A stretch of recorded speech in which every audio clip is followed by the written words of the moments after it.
ठीक है मिल लेते हैं। अगर वो इसको भगाओ तो इस नालायक को भगाओ यहां से। अबे मैं कोई लड़की हूं जो मेरे ऊपर लाइट मार रहा तू?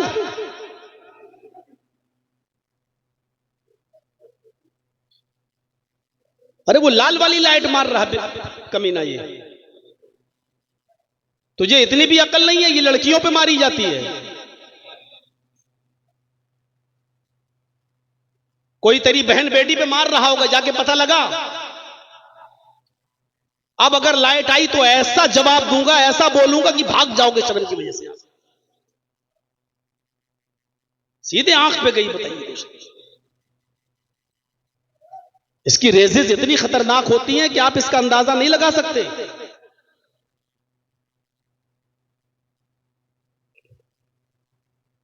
तो मेरे भाइयों, अगर बीवी भी राजी थी तो दोनों पर कफारा है,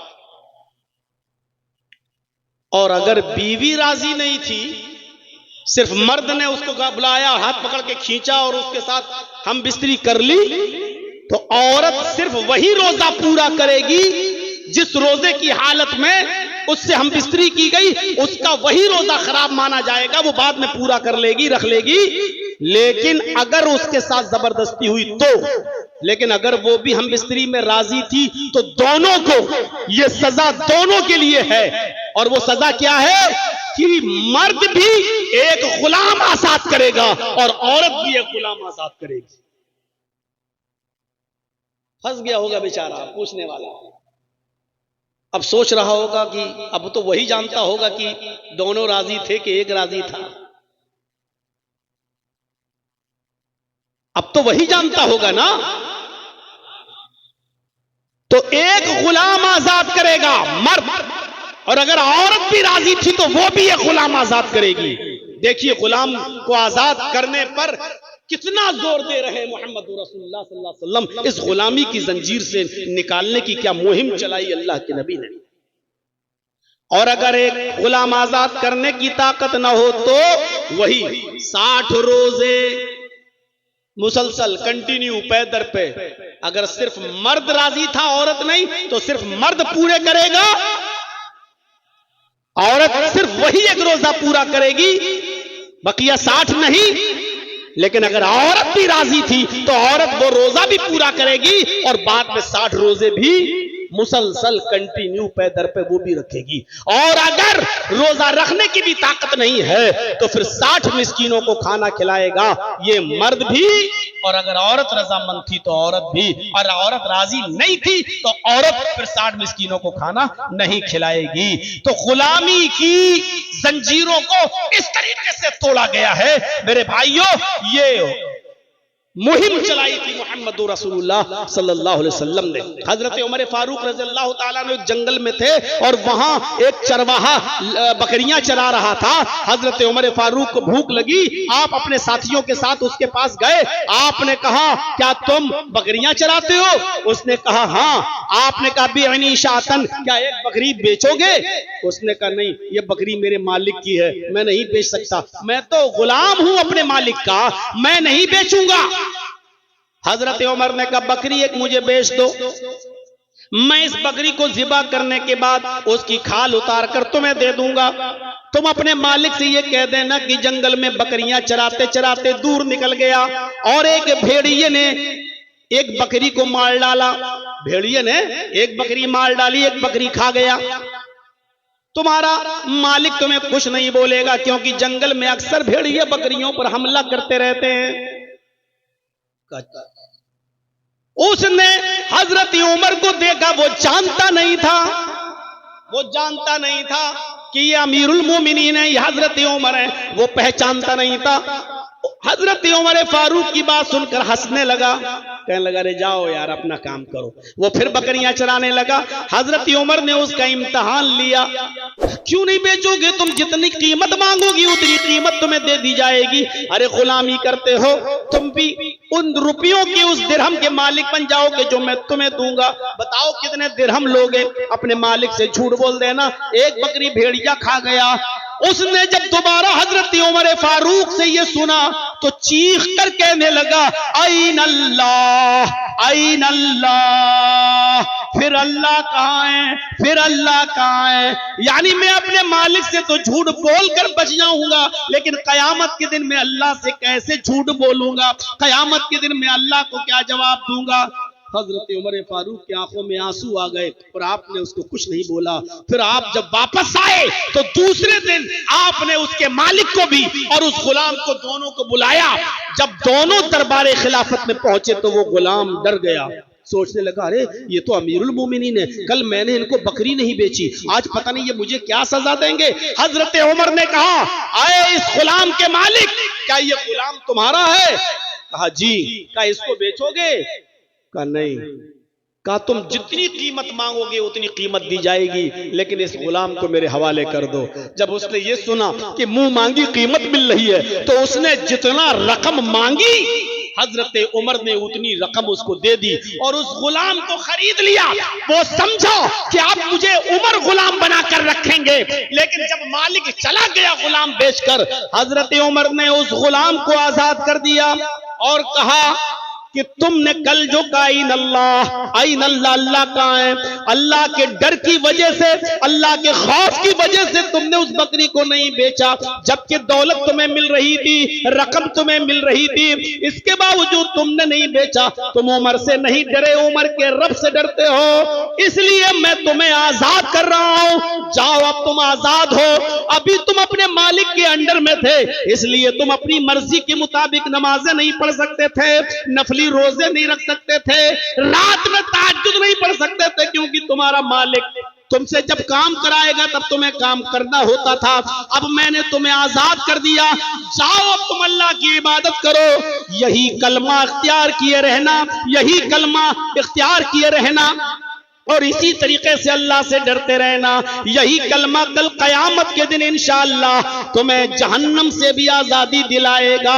तो गुलाम को आजाद करने की एक मुहिम चलाई थी जनाब मोहम्मद रसूलुल्लाह सल्लल्लाहु अलैहि वसल्लम ने। इस तरीके से गुलामों को आजादी मिलती थी। एक और चीज पर नजर डालिए, इंसानियत पैरों तले रौंदी जा रही थी। वह कर्रमना बनी आदम, हमने इब्ने आदम को, हमने आदम की औलाद को बाइज्जत बनाया। सबसे ज्यादा बाइज्जत कोई मखलूक है तो इंसान है, और अल्लाह ने सारी इंसानियत के बारे में कहा वह कर्रमना बनी आदम। सिर्फ मुसलमान को नहीं, वह कर्रमना बनी आदम, हमने आदम के हर बेटे को मुकर्रम बाइज्जत बनाया है।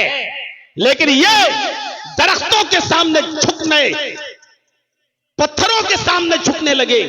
मोहम्मद रसूलुल्लाह ने इनको समझाया कि लोगों, ये पत्थर तुमसे अफजल नहीं है, ये लकड़ियां तुमसे अफजल नहीं है, ये दरख्त तुमसे अफजल नहीं है, ये सारी चीजें अल्लाह ने तुम्हारी खिदमत के लिए पैदा की हैं, ये सारी चीजें तुम्हारे लिए पैदा की गई हैं। तुम इनसे खिदमत लो, तुम इनसे फायदा उठाओ, और तुम इन्हीं के सामने झुक रहे हो, इन्हीं के सामने इन्हीं की इबादतें कर रहे हो।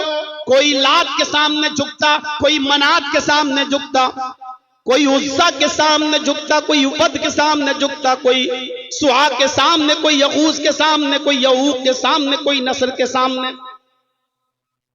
खाने काबा में 360 बुत और मूर्तियां रखी हुई थी। लोग उनके सामने, पत्थरों की मूर्तियों के सामने झुका करते थे।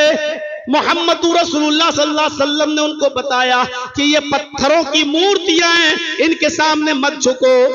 क़ूलू ला इलाहा इल्लल्लाह तुफ्लिहू, लोगो ला इलाहा इल्लल्लाह कह दो तुम कामयाब हो जाओगे। लोगो ला इलाहा इल्लल्लाह पढ़ लो तुम कामयाब हो जाओगे। एक अल्लाह की इबादत की तरफ बुलाया उनको, एक अल्लाह की इबादत की तरफ आओ, एक अल्लाह की इबादत। दरख्तों के सामने नहीं, पत्थरों के सामने नहीं, चांद और सूरज के सामने नहीं, एक अल्लाह को सजदा करो। आपने मुआशरे को, समाज को मूर्तियों की पूजा, पत्थरों की पूजा, दरख्तों की पूजा से मुआशरे को और समाज को आपने साफ किया है।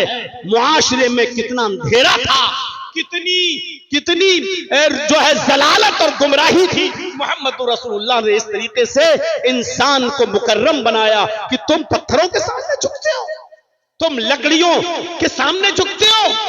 और खुद हाल ये था कि जब फतेह मक्का हुआ, जब मक्का फतह हुआ, जब मक्का फतह हुआ तो अल्लाह के नबी सल्लल्लाहु अलैहि वसल्लम मक्के में खाने काबा में दाखिल हो गए। 10,000 सहाबा आपके साथ थे।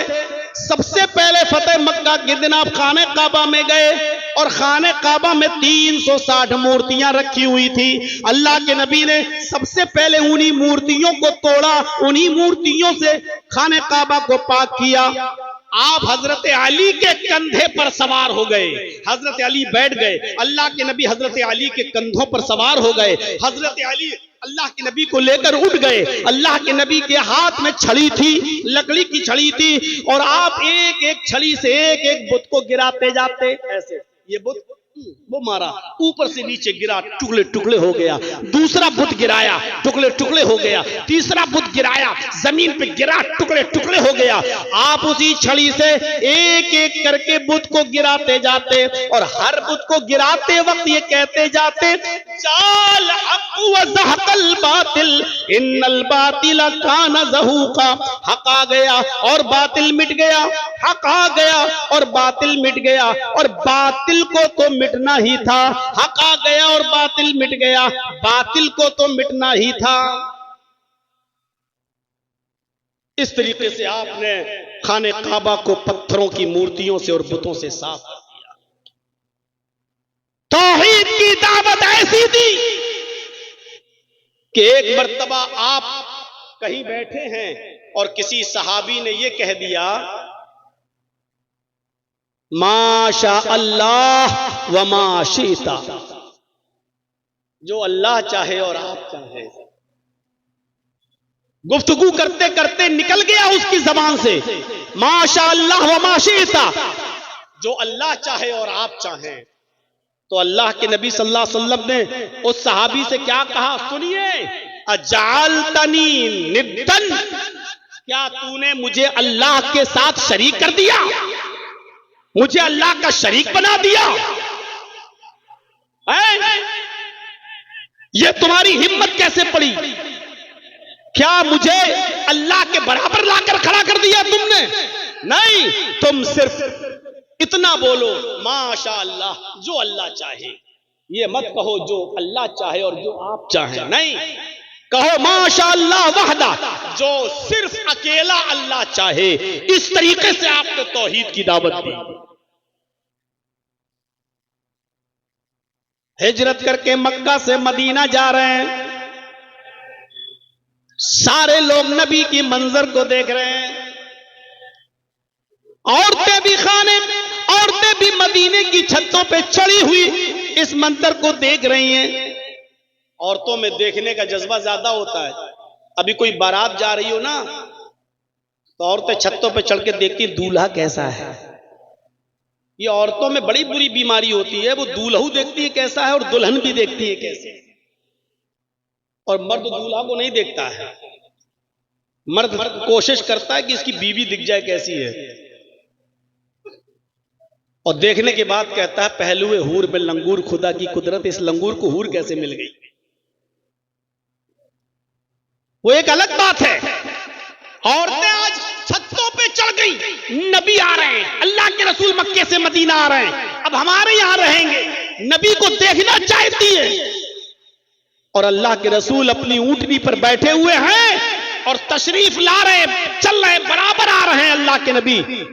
छोटी छोटी बच्चियां ढोल बजा रही हैं, छोटी छोटी बच्चियां दफ बजा रही हैं, दफ ढोल, ऐसे ढोल दफ बजा रही हैं और बजाते हुए ये गीत गा रही हैं, तलाल बद्रु अलैना मिन सनैयातिल वदाई वजब शुक्र अलैना मादा लिल्लाहि दाई।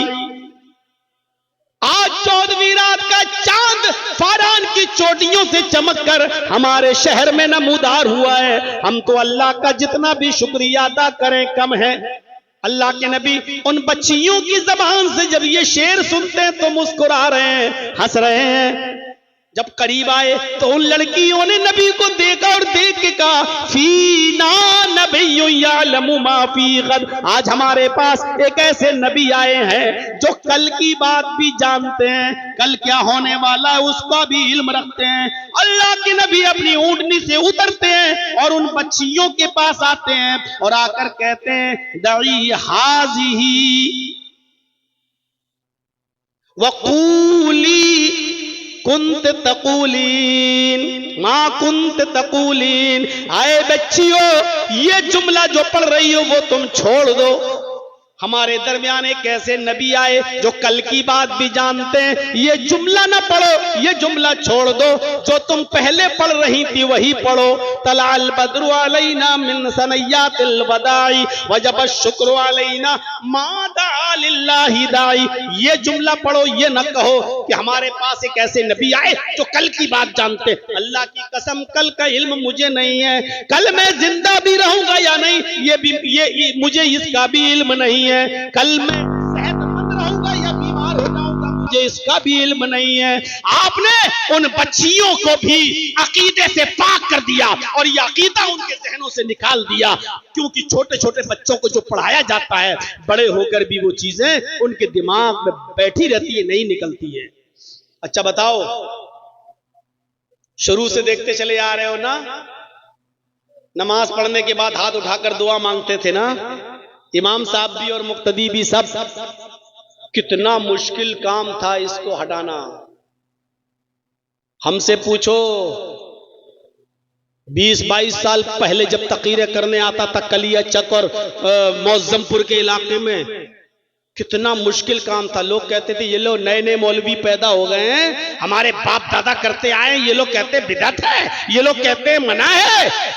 कितना मुश्किल काम था, क्योंकि जो बाप दादा के जमाने से चला रहा है, जो बचपने से हम करते चले आ रहे हैं, उसको छोड़ना बड़ा मुश्किल होता है, बड़ा मुश्किल। अगर आज ये बच्चियां अगर ये अकीदा रख लेंगी अपने अंदर तो फिर बुढ़ापे तक ये अपने दिमाग से नहीं निकाल पाएंगी, अपने दिमाग से नहीं निकाल पाएंगी।